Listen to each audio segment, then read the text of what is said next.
Gold, trusted gold buyers. మీరు తాకట్టు పెట్టిన బంగారాన్ని విడిపించి ఈ రోజు ఉన్న మార్కెట్ ధరకు కొనబడను.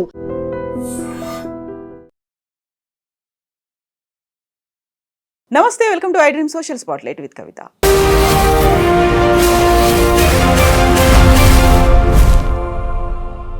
నీట్ పేపర్ లీకేజ్ వ్యవహారం మీద ప్రధానమంత్రి Narendra Modi for the first time స్పందించారు. రాజకీయాలు చెయ్యకూడదు అని చెప్తూనే దోషులని కఠినంగా శిక్షించాలి అనేటువంటి పిలుపునిచ్చారు. ఇది జాతీయ సమస్య, జాతీయంగా స్పందించాల్సినటువంటి అవసరం ఉంది అనే మాట చెప్పారు. ఇది కూడా చలో సంసద్కి కాక్రోచ్ జనతా పార్టీ పిలుపునిచ్చిన తర్వాత వీధుల్లో వేలాది మంది కాక్రోచ్లు బయటకు వచ్చిన తర్వాత వారి మీద దాడులు జరిగిన తర్వాత జరిగినటువంటి పరిణామం. మరోవైపు కేంద్ర ఆరోగ్య శాఖ మంత్రి జేపీ నడ్డా కూడా హాస్పిటల్స్కి వెళ్ళారు. అక్కడ ఉన్నటువంటి గాయపడినటువంటి స్టూడెంట్స్ని అయితే కలిసి వచ్చారు. ఎక్కడ ల్యాప్సెస్ అనేవి కనిపించాయి. నిజంగా కాక్రోచ్ జనతా పార్టీ అక్కడి నుంచి కార్యకర్తలు, వాలంటీర్స్ అంతమంది వస్తారని కేంద్ర ప్రభుత్వం ఎక్స్పెక్ట్ చేయలేదా? మనతో పాటుగా ఉన్నారు తమ్మారెడ్డి భరద్వాజ గారు. హలో అండి, నమస్తే. సో నిన్న మనం కాక్రోచ్ జనతా పార్టీ గురించి మాట్లాడుకున్నాం. సెకండ్ డే సంసద్ యాత్రకు వెళ్ళినప్పుడు కుప్పలు తెప్పలుగా కాక్రోచ్లు వచ్చి పడ్డారు, లాఠీ చార్జీలు అయ్యాయి, గాయపడ్డారు. తర్వాత ప్రధానమంత్రి రెస్పాండ్ అయ్యారు. ఈ ఎపిసోడ్లో అది ఒక ట్విస్ట్ తీసుకుంది, ఒక టర్న్ తీసుకుంది అనుకుంటున్నారా మీరు? గవర్నమెంట్ నిన్న అనుకున్న ప్రకారం జంతర్ మంతర్ని మొత్తం ఖాళీ చేయించేశారు. ఇంకా వీళ్ళు అయిపోయింది, దీంతో స్టోరీ అయిపోయింది అన్న లెవెల్లో గవర్నమెంట్ బిహేవ్ చేసింది. బట్ రాత్రి చూసేటప్పటికి మళ్ళీ మొన్నటి కంటే, అంటే 20వ తారీఖు వచ్చిన జనం కంటే రాత్రి ఇంకెక్కువ వచ్చారు జనం. వచ్చారు. వాళ్ళ ఆవేశం చూస్తుంటే రాత్రి 2ంటికి 3ంటికి కూడా ఇంకా ఇంటర్వ్యూలు ఇస్తానే ఉన్నారు, మాట్లాడుతూనే ఉన్నారు, స్లోగన్స్ ఇస్తూనే ఉన్నారు. వాళ్ళ అంత శక్తి ఎక్కడి నుంచి వస్తుందో, అంత ఓపిక ఎట్టా ఉంటుందో అర్థం కావట్లేదు. అంటే అంత పిల్లలు, చిన్న చిన్న పిల్లలు, వాళ్ళని చూసి జాలేస్తుంది. కొంతమంది తల్లిదండ్రులతో వచ్చారు, ఇంకా చాలా స్కూల్ పిల్లలు కూడా వచ్చారు. తల్లిదండ్రులు స్కూల్ పిల్లల్ని కూడా తీసుకుని వచ్చారు అక్కడికి. సో ఎంత తప్పు జరుగుతుందో ఇంతమంది చెప్తా అంటే ఎందుకు ప్రభుత్వం స్పందించట్లేదో తెలియదు. ఫైనల్గా ప్రధానమంత్రి గారు నిన్న పార్లమెంట్లో అయితే మాట్లాడలేదు, కానీ ఆయనకి అలవాటు పార్లమెంట్లో సమస్యల గురించి మాట్లాడకుండా బయట చెప్తూ ఉంటారు. అలాగే మళ్ళీ నిన్న కూడా బయట చెప్పారు. ఏం చెప్పారు? వీళ్ళని పక్కదారి పట్టిస్తున్నారు. ఫస్ట్ ఇది ఘోర పాపం, పేపర్ లీకేజ్ ఘోర పాపం అన్నారు. ఘోరమైన పాపం చేసింది ఎవరు? చేసిన వాళ్ళని శిక్షించమని వీళ్ళు అడుగుతున్నారు. వీళ్ళు ఏమి ఎక్కువ అడగట్లా. మీరు చెప్పినది ఘోర పాపం అయ్యి ఉంటే ఘోర పాపం చేసిన వాళ్ళు ఎవరు? చేసిన వాళ్ళ మీద శిక్షించారా? ఇంతవరకు 152 సార్లు లీక్ అయింది ఈ ప్రభుత్వం వచ్చినాక. ఎప్పుడైనా శిక్షించారా? పోనీ ఇప్పుడు ఇంత హడావిడి జరుగుతుంది కదా, శిక్షించారా? 13 మందిని అరెస్ట్ చేశాము. 13 మందిని అరెస్ట్ చేస్తే చాలదు కదా. అరెస్టులు రోజు జరుగుతున్నాయి, రోజు వెళ్ళిపోతున్నారు. 22 మంది చచ్చిపోయారు. దానికి ఎవరు బాధ్యత వహిస్తారు? ఇప్పుడు దానికి బాధ్యత వహించాలి అని చెప్పి బాధ్యతగా ఉండాలి మనం అంటున్నారు. మరి దీనికి బాధ్యత ఎవరు వహిస్తారు? 22 మంది చచ్చిపోయిన దానికి ఎవరు బాధ్యత వహిస్తారు? ఆయన చెప్పిన ఘోర పాపానికి ఎవరు బాధ్యత వహిస్తారు? బాధ్యత ఎందుకు వహించట్లేదు? ఎందుకు లేకుండా తిరుగుతున్నారు? ఇంకేమన్నారు ఆయన? రాజకీయాలు చెయ్యొద్దు, మనం విద్యార్థుల కోసం మనం ఉండాలి, బాధ్యత మనది, బాధ్యత మనది అన్నప్పుడు నిన్న అంతమంది విద్యార్థులు అంటే పిచ్చి కొట్టుడు కొట్టారు. మనుషులను కొట్టినట్టు కొట్టలు, చిన్న చిన్న పిల్లలు దెబ్బలు కొట్టిన తిన్నాళ్ళని చూస్తా అంటే ఆ చిన్న చిన్న పిల్లలు వెళ్తా, ఆడపిల్లలు అడుగుతున్నారు, మీకు పిల్లలు లేరా, మీ పిల్లలైతే తిట్ట కొడతారా అని పోలీసులను అడుగుతా అంటే కళ్ళెమంటే నీళ్ళు వస్తున్నాయి. అంత అరాచకంగా కొట్టి ఇంకా మనం బాధ్యతగా ఉండాలి, పిల్లల్ని జాగ్రత్తగా చూసుకోవాలి అని ప్రధానమంత్రి గారు ఏ ముఖం పెట్టుకుని చెప్పారో నాకు అర్థం కాలేదు. ఇది అసలు ఎలా చేస్తారు? దానికి నైతిక బాధ్యత ఎందుకు తీసుకోరు? అసలు బాధ్యత తీసుకుంటారో తీసుకోరో కూడా వదిలేద్దాం కొంచెంసేపు. తీసుకోవాలి అని నైతిక బాధ్యత తీసుకోవాలని, బాధ్యతగా ఉండాలని చెప్పారు. సో బాధ్యతగా ఉంటూ వీళ్ళు నెల రోజుల నుంచి చేస్తా అంటే ఎందుకు మాట్లాడతాను? పిలిచి మాట్లాడితే ఉంది. వీళ్ళు ఎవరు పొలిటికల్ పార్టీ కాదు. నీ అది ఏమంటారు, మీరు ఎవరి ముందు తగ్గి వచ్చారు కదా ప్రజలు. వాళ్ళు నిన్న కూడా అనుకున్నాం, ప్రజల ముందు మాట్లాడదు పొలిటికల్ పార్టీ. రాహుల్ గాంధీ మాట్లాడమన్నాడు, రాహుల్ గాంధీతో మాట్లాడొద్దు, మమతా బెనర్జీతో మాట్లాడొద్దు, టీవీకే వాళ్ళతో మాట్లాడొద్దు, మన విజయ్ వస్తే మాట్లాడొద్దు. వీళ్ళ అపోజిషన్ పార్టీ కాబట్టి ఎవరితో నువ్వు మాట్లాడొద్దు. వీళ్ళతో మాట్లాడతానికండి ప్రజలు, సామాన్య ప్రజలు, చిన్నపిల్లలు, 30 ఏళ్ళ నుంచి కింద ఉన్నవాళ్ళు అందరూ, 10 టీనేజర్స్ చాలామంది ఉన్నారు. ఇట్లా అన్యాయం అయిపోయిన వాళ్ళు ఏడుస్తున్నారు, కూర్చుంటున్నారు, రాత్రింబగళ్ళు అక్కడ తిండి తిప్పలు లేకుండా కూర్చుంటున్నారు. మానవత్వంతో కొన్నా వీళ్ళు మాట్లాడాలి కదా, మాట్లాడాలి అని చెప్తున్నప్పుడు ఆయన వెళ్ళొచ్చు కదా అక్కడికి. ఎక్కడో ఇంకో చోటకి వెళ్ళి పార్లమెంట్ నుంచి బయటికి వెళ్ళిపోయి వేరే మీటింగ్ పెట్టి మీటింగ్లో చెప్పడానికి డైరెక్ట్గా అక్కడికి వెళ్తే ప్రధానమంత్రి గారు ఏం చేయరు కదా అక్కడ ఎవరో ఒక ఎంపీ గారు వాళ్ళు వచ్చేసారు మమ్మల్ని చంపేసి ఉండేవారని వాళ్ళు ఎంపీ గారు గట్టిగా మాట్లాడుతున్నారు. అసలు ప్రాణభయం ఉన్నవాళ్ళు ఎంపీలు ఎమ్మెల్యేలు ఎందుకు అవుతున్నారు, మంత్రులు ఎందుకు అవుతున్నారు? దేశానికి కోసం ఏదో చేయటానికి వచ్చామన్నప్పుడు ప్రాణభయం ఎందుకు వీళ్ళకి? ప్రాణం పోయినా పర్లేదు కానీ దేశాన్ని కాపాడుకుంటామని కదా వీళ్ళంతా ఎమ్మెల్యేలు ఎంపీలు అవుతుంది. మా ప్రాణాన్ని కాపాడుకోవటానికి నేను దేశ రక్షకుడుగా ఉంటావా దేశ భక్షకుడుగా ఉంటావా? భక్షకులకి రక్షకుడు కావాలి, రక్షకుడికి రక్షకుడు అక్కర్లా, రక్షకుడే కాపాడుతాడు. సో ఏంటో తెలియదు, వాళ్ళ గొడవ ఏంటో అర్థం కావట్లేదు. కానీ పిల్లల్ని చూస్తుంటే బాధేస్తుంది, ఓ పక్కన ఆనందం వేస్తుంది. ఈ మధ్య ఎక్కడా లేదు, ఏ పొలిటికల్ పార్టీతో సంబంధం లేకుండా, ఒక్క నాయకుడు సరైన నాయకుడు కూడా పూర్తిగా లేకుండా ఆ ప్రదర్శనలు ఏంటి, ఆ జనం ఏంటి, అందరూ ప్రశాంతంగా ఉన్నారు, గొడవ లేదు. యాక్చువల్గా నిన్న కూడా ప్రేరేపితమైన గొడవ తప్ప గొడవ కాదు. వాళ్ళు రాళ్ళు వేయలేదు, పాడేయలేదు. నేను రాళ్ళు వేసారు అనుకుందాం కొంచెంసేపు. అయినా కానీ దానికి కూడా కారణాలు ఉన్నాయి. ఆ ట్రక్ ఎందుకు రానిచ్చారు అక్కడికి, ఎందుకు ఉంచారు? అంత పొద్దున్న నుంచి 4 గంటల నుంచి ట్రక్ ఉంది అని చెప్పి వీళ్ళు కాక్రోచ్ పార్టీ వాళ్ళే చెప్తున్నారు, బొమ్మలు వేసి చూపిస్తున్నారు. పోలీసులు ఎందుకు తీయించేయలేదు? తీయించేయకుండా మళ్ళీ రాళ్ళు వేసారంటే రాళ్ళు ఇచ్చి రాయి కొట్టరా అంటే కొట్టుకుని ఉంటారు. నువ్వు లాఠీ చార్జ్ చేస్తా, రాయి ఆడి చేతికిస్తే మరి దెబ్బతింటున్నాడు, రాయేస్తాడు. సింపుల్ అది.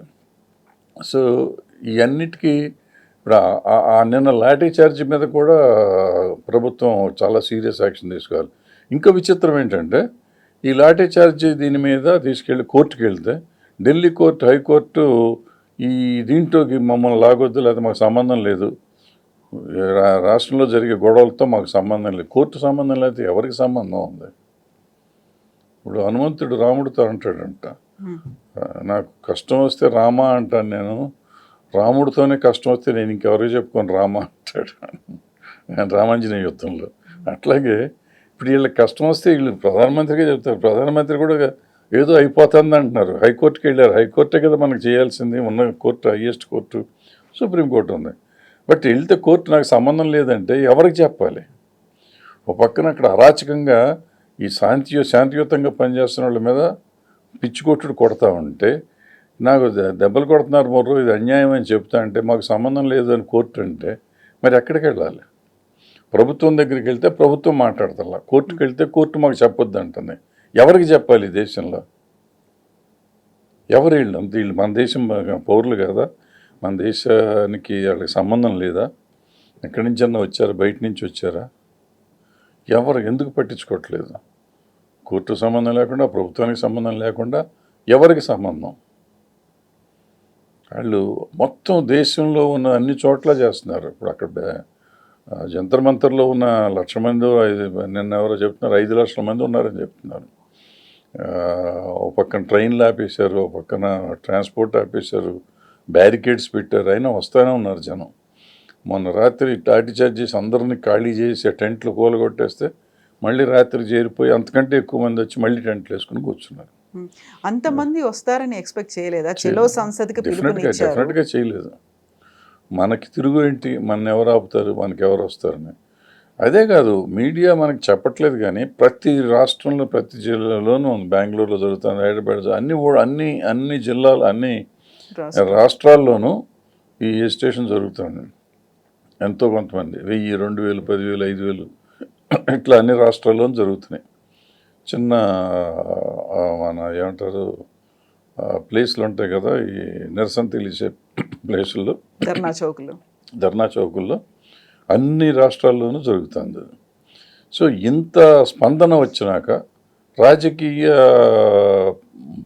ఇది లేకుండా, రాజకీయాలు లేకుండా, ఎవరూ లేకుండా, రాజకీయ నాయకులు ఎవరు లేకుండా, ప్రేరేపించకుండా, వాళ్ళతో సంబంధం లేకుండా, వాళ్ళ నాయకత్వం యూటిలైజ్ చేయకుండా, వీళ్ళు వాడుకోకుండా ఇంతమందిని చేస్తా అంటే ప్రభుత్వం కనీస బాధ్యత వాళ్ళతో మాట్లాడతాం. నువ్వు ఆయన ధర్మేంద్ర ప్రధాన్ గారు రిజైన్ చెయ్యక్కర్లా, కానీ ఆయనే పర్సనల్గా వచ్చి మాట్లాడాలి 100%. ఎందుకంటే ఆయనకు సంబంధించిన ఇష్యూ అది. ప్రధానమంత్రి గారు కూడా రావక్కర్లా. ఎడ్యుకేషన్ మినిస్టర్ అయిన ధర్మేంద్ర ప్రధాన్ గారిని ఎవరైతే వీళ్ళు రిజైన్ చేయమంటున్నారో ఆయనే దగ్గర కూర్చొని మాట్లాడి, ఎందుకు చేయాలి, ఏంటి విషయం చెప్పు, ఏం చేస్తావో చెప్పు, ఏం జరిగిందో చెప్పు, కూర్చోబెట్టి చెప్పండి. ధైర్యం అంటే 5 లక్షల మంది దగ్గరికి లోపలికి వెళ్ళి మాట్లాడండి. ఏం చేస్తారు? మాట్లాడితే ఊరుకోరు వాళ్ళు. అయినా మరి మామూలుగా వెళ్ళరు కదా. మామూలుగానే అక్కడ 25,000 మందినో 50,000 మందినో పోలీసులు పెట్టారు. అంతమంది పోలీసులు ఉంటే వాళ్ళు ఏం చేస్తారు? వాళ్ళు తీసుకుని వెళ్ళొచ్చు కదా. అది కాకుండా మీ సెక్యూరిటీ, స్పెషల్ సెక్యూరిటీలు ఉంటాయి కదా, వెళ్ళి మాట్లాడండి. మాట్లాడటానికి భయపడి లోపల నుంచి బయటికి రాకుండా పిరికి వాళ్ళలాగా ఎవరున్నారు ఇప్పుడు? ప్రభుత్వం పిరికిదవుతుంది. ప్రభుత్వం పిరికిదవుతుందంటే ప్రజలు పిరికి వాళ్ళు అయినట్టే కదా. ఇది ప్రజలకి రిప్రజెంట్ చేసేది ప్రభుత్వం. సో ప్రజల్ని రిప్రజెంట్ చేసేవాళ్ళు పిరికి వాళ్ళు అవ్వకూడదు. ఎప్పుడైతే ప్రభుత్వం పిరికిదవుతుందో ప్రజలు కూడా పిరికి వాళ్ళు అయిపోతారు. అది తిరుగుబాటు అనను నేను. వాళ్ళు పాపం కూర్చుని వాళ్ళు పెయింటింగ్లు వేసుకునే వాళ్ళు పెయింటింగ్లు చేసుకుంటున్నారు, స్లోగన్లు ఇచ్చేవాళ్ళు స్లోగన్లు ఇస్తున్నారు, మాట్లాడేవాళ్ళు మాట్లాడుతున్నారు, ఎవరి పని వాళ్ళు చేసుకుంటున్నారు. ఏం పెద్ద అల్లరి ఏం చేయట్లేదు అక్కడ. విచిత్రంగా చాలా కొత్తగా స్పందిస్తున్నారు వాళ్ళు. దాన్ని ఎందుకు మనం సరిగ్గా తీసుకోవట్లేదు ప్రభుత్వం? నేను సరిగ్గా ఎందుకు అర్థం చేసుకోవట్లేదు? ఇప్పుడు అదే రాజకీయాలు అయ్యి ఉంటే ఈ పాటికి హింసాత్మకంగా చాలా హింస జరిగి ఉండేది. హింస జరగట్లా, హింసని ప్రేరేపించట్లేదు కూడా వాళ్ళు. వాళ్ళని ఎందుకు నువ్వు హ్యాండిల్ విత్ కేర్, జాగ్రత్తగా వాళ్ళని హ్యాండిల్ చేసి ఉంటే అన్ని సమస్య పోతాయి. అండ్ మీరే చెప్తున్నారు దీనికి బాధ్యత వహించాలి పాపం అని చెప్తున్నారు. ఆ పాపాన్ని ప్రక్షాళన చేయండి, ఆ బాధ్యత వహించండి. సింపుల్. ప్రధానమంత్రి గారి మాటలు నేను మాట్లాడుతుంది, నా సొంత మాటలు కాదు. ఆయన పాపాన్ని ప్రక్షాళన చేయండి, బాధ్యత వహించాలి మనం అంటున్నారు. బాధ్యతాయుతంగా ఉండాలంటున్నారు. ఉండండి బాధ్యతాయుతంగా. అంటే ఓ పక్కన మన ప్రజలు మన గురించి స్పందిస్తారంటే మనం వాళ్ళని గురించి మాట్లాడాల్సిన బాధ్యత మనకు ఉంది కదా. ఎందుకు మాట్లాడతలేదు?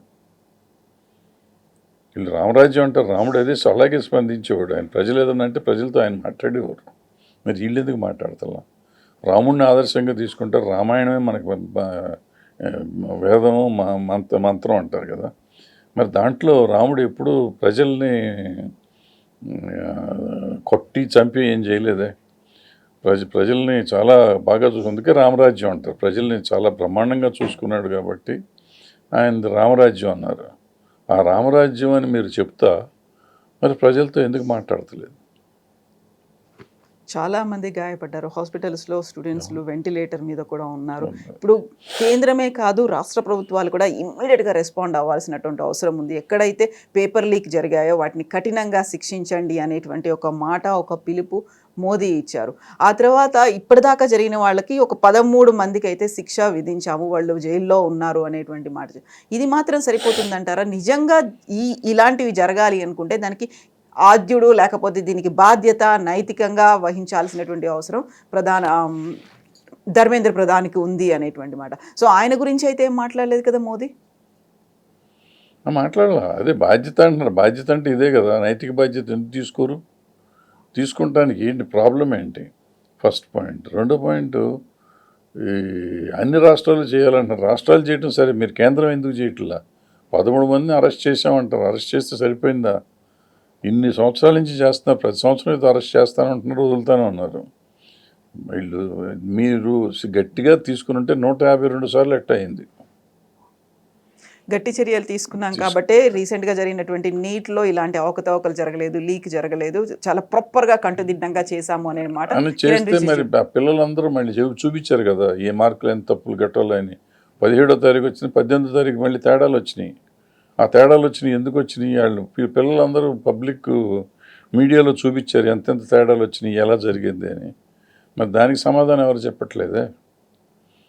అంటే ప్రతిదీ నేను చేసేది రైట్ అనుకుంటే నేను చేసేది రైటే. నేను చేసేది రైటా తప్ప అనేది ఎదుటి వాళ్ళు కదా చెప్తారు. వాళ్ళు చెప్తాను, దాని బాధితులు చెప్తున్నారు మనకి. బాధితులు చెప్పిన దాన్ని మనం ఎందుకు వెంటలేదు, వాటిని ఎందుకు చూడటం లేదు? అవి చూసి కదా మాట్లాడాలి.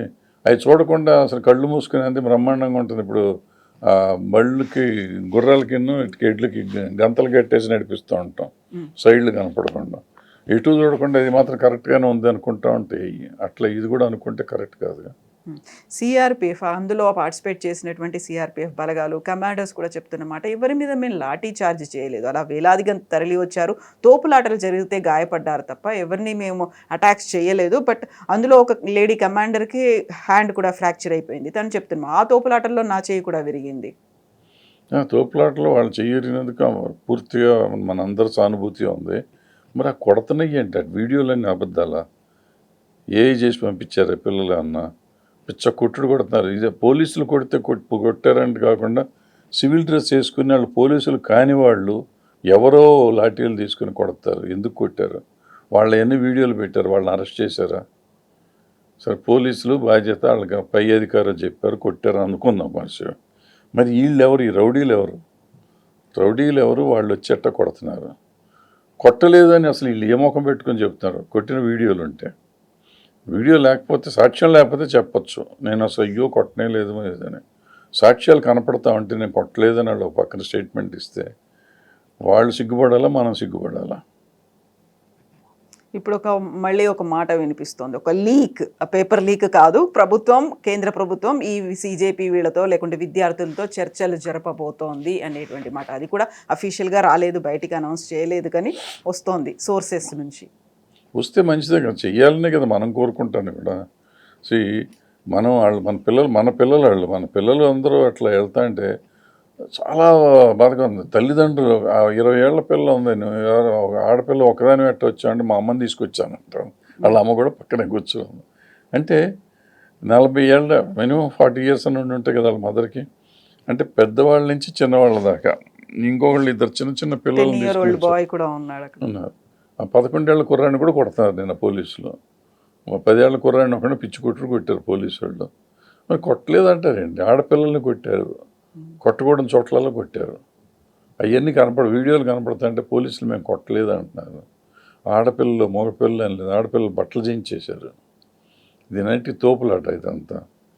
వీడియోలు ఉన్నాయి కదా, ఆ వీడియోలు అబద్ధాలా? ఎట్లా మాట్లాడుతున్నారు, ఎట్లా చేస్తున్నారు? అన్ఫార్చునేట్గా రెండో ఆర్గ్యుమెంట్ వింటున్నారు, నమ్ముతున్నారు జనం. కొంతమంది కళ్ళ ముందు కనపడుతున్న ఇదంతా కాదండి, మా మోడీ గారే కరెక్ట్, మా గవర్నమెంట్ కరెక్ట్ అనుకునేవాళ్ళు ఉన్నారు. అంటే అది మూర్ఖత్వమా, లేకపోతే ఏమైపోయినా దేశం ఏమైపోయినా పర్లేదు మన ప్రభుత్వం ఉంటే చాలు అనుకుంటామా? అట్లా ఉంటే ఉంటాయా? ఎంతకాలం నడుస్తాయి ఈ ప్రభుత్వాలు? ఈ అన్నిటినీ ఇది ఎక్కడికి లీడ్ చేస్తున్నాం దేశాన్ని ఆలోచించుకోవాలి. కాలం నిర్ణయిస్తుంది అంటారు, నిజంగా కాలం నిర్ణయిస్తుంది ఈ అన్నిటికీ. ఆ కాలం నిర్ణయించే పరిస్థితికి వాళ్ళు తెచ్చుకుంటున్నారు అంతే. ఎప్పుడు వస్తుంది ఆ కాలం? మళ్ళీ ఎలక్షన్స్ అయినా? ఎప్పుడైనా ఎలక్షనే కదా, ఈ దేశంలో ఎలక్షనే కదా, అన్నిటికీ మార్పు వచ్చు. ఇప్పుడు అంతకుముందు రైతుల సమస్య వచ్చినప్పుడు 1 year 1.5 year వాళ్ళు రోడ్డు మీదే కూర్చోబెట్టారు. సో ఎంతో కొంత తేడా వచ్చింది కదా అప్పుడు. మళ్ళీ ఇది వస్తుంది, మళ్ళీ ఎంతో కొంత తేడా వస్తుంది. పూర్తిగా వస్తుందో రాకపోవచ్చు, ఎందుకంటే